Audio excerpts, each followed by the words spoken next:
Karena, ramuan ini berasal dari ras manusia yang menurutmu adalah tanah tandus. Dengan suara cibiran Yaoji yang terdengar, semua tubuh di halaman menggigil hebat, dan setiap wajah dipenuhi dengan warna yang luar biasa.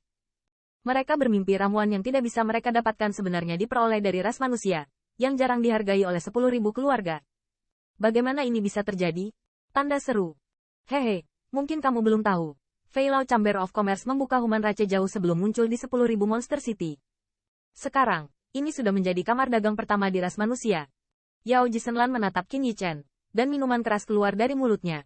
Ramuan ini dijual dari kamar dagangnya. Kamar dagang filamen ternyata adalah kamar dagang terbesar ras manusia. Ini, bukan? Bukankah pernyataan Elder benar? Kamar dagang Filor dijalankan oleh Qin Yichen. Jadi, apakah dia benar-benar ras manusia? Tapi kejahatan ini hanya bisa terjadi pada ras tingkat dewa. Bagaimana ras manusia bisa menghasilkan karakter seperti itu? Dengan suara jatuhnya Yaoji, terdengar suara gaduh di halaman. Garis pandang. Semua tidak bisa tidak melihat ke arah Qin Yichen. Di mata mereka, ada beberapa warna yang rumit. Sepertinya saya berharap Qin Yichen dapat menjelaskannya. Tetapi ini adalah senyawa dan tingkat tinggi yang seperti bukti kuat.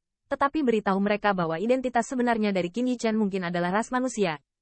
Jika Qin Yichen bukan ras manusia, bagaimana mungkin kamar dagang Feile pertama kali muncul di ras manusia? Dan, menurut Elder, skala kamar dagang di Human Rache sudah sangat besar. Hehe, sepertinya dalang rahasia sudah tidak tahan lagi. Pada saat ini, kulit Qin Yichen juga sedikit suram, dan di dalam hatinya, dia tidak bisa menahan perasaan marah yang membara. Efek gabungan dari 4 jenis efek, di ras manusia, kamar dagang Feile tidak dijual ke dunia luar. Hanya orang-orang kuat yang berhak menikmatinya. Namun, ramuan seperti itu muncul di tangan Yao Jing. Saya khawatir konspirasi untuk membingkai kekuatan mereka sendiri, sama sekali tidak berarti berhenti, dan bahkan dapat disimpulkan bahwa mereka yang berada di belakang layar pasti berkolusi dengan orang asing. Kalau tidak, bagaimana mungkin hal seperti mengungkapkan identitasnya muncul di sini? Song Lao, tetua, apakah Anda bekerja sama dengan orang-orang ras manusia? Apakah Anda ingin mengubur suku saya dengan anak ini? Mata Yao Jing menyapu kursi di depan pesta pernikahan, dan suara teriakan dingin terdengar. Mendengar ini, kulit penatua tiba-tiba berubah. Ketika mereka mengeluarkan dan kompleks ini dari Yao Jing, mereka juga secara kasar menebak identitas Qin Yichen.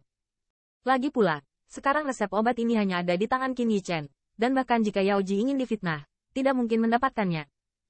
Namun, para tetua ini adalah orang-orang yang telah melihat dunia, dan mereka tidak mengubah sikap mereka karena kata-kata Yao Ji.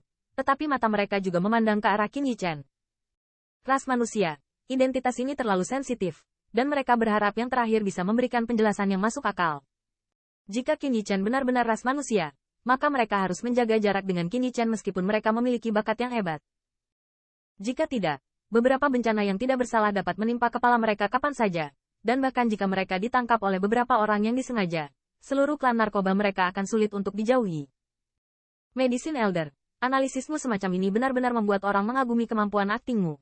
Di bawah tatapan garis pandang, Qin Yichen berjalan perlahan menuruni platform tinggi. Dan di wajahnya, ada juga senyum main-main, dan tawa samar terdengar pelan. Bukankah itu hanya mengambil 40% dari pusat kota keluargamu? Apakah Anda harus menstigmatisasi saya seperti ini? Qin Yichen berjalan di bawah platform tinggi, menatap langsung ke arah Yao Ji, dan tersenyum tak berdaya. Mendengar kata-katanya, mata semua orang sedikit membeku. Tampaknya Qin Yichen sama sekali tidak punya rencana untuk mengakuinya. Selain itu, apa yang dia katakan juga benar. Dalam taruhan, tetua Yao Jing mengeluarkan 1/4 dari pusat kota Danceng dan memberikannya kepadanya, dan dia pasti akan membencinya. Oleh karena itu, tetua Yao Jing benar-benar memiliki kemungkinan fitnah. Hanya saja bukti besi dari tangan Yao Ji. Bagaimana Qin Yichen bisa menjelaskannya? Nak, apakah kamu masih ingin berdalih? Mendengar ini, kulit Yao Jing juga sedikit tenggelam. Cahaya dingin melintas di matanya, dan dengan dingin berteriak. Berdalih. Qin Yichen mencibir dan tersenyum ringan. Saya bukan murid dari pembangkit tenaga listrik teratas. Apakah menurut Anda pembangkit tenaga listrik teratas tidak akan melihat identitas saya? Jika saya ras manusia, dia berani menerima saya sebagai murid?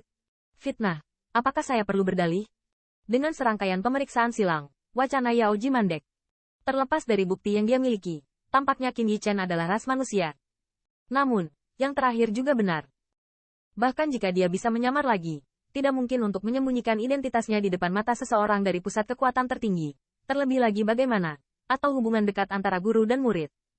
Berkumpul, bahkan jika Qin Yichen menyamar sebaik dia tidak bisa lepas dari mata pembangkit tenaga listrik Moseng.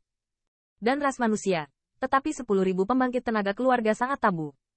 Jika dia benar-benar ras manusia, pembangkit tenaga listrik teratas Moseng, bagaimana bisa diumumkan kepada dunia dan menyatakan dia sebagai muridnya sendiri? Bahkan jika dia adalah pembangkit tenaga listrik teratas, dia tidak bisa membodohi 10.000 orang. Setelah mendengar ini, ekspresi banyak tamu juga sedikit terguncang. Ada dukungan dari pembangkit tenaga listrik teratas. Kepolosan Qin Yichen tidak diperlukan. Saya telah keluar selama 5 tahun, ras manusia. Saya telah berada di sana untuk sementara waktu, tetapi saya belum terlalu banyak berhenti. Adapun skala kamar dagang Feile, saya tidak begitu jelas. Qin Yichen terkekeh, wajahnya berkata berbeda. Mendengar kata-kata ini, orang banyak tidak bisa menahan anggukan. Qin Yichen berani mengakui bahwa bahkan kamar dagang, tampaknya dia benar-benar memiliki hati nurani yang bersih. Dan, dari sudut pandang semua orang, meskipun 10.000 ras memiliki pengaruh besar pada ras manusia, di mata ras dewa, itu mungkin tidak terlalu luar biasa. Selain itu, Qin Yichen juga meninggalkan kamar dagang Feile di 10.000 Monster City. Dari sini kita bisa melihat bahwa dia benar-benar menempatkan pengaruhnya di setiap tempat. Mungkin ini hanya kebiasaan dia. Ini saja tidak dapat membuktikan bahwa Qin Yichen adalah ras manusia. Nah, jika kamu bukan ras manusia, beraninya kamu mengatakan kamu ras yang mana? Ada bukti. Di bawah kata-kata Qin Yichen, Yao Ji juga tampak sedikit mandek. Setelah beberapa lama, dia hanya sedikit tidak mau berteriak.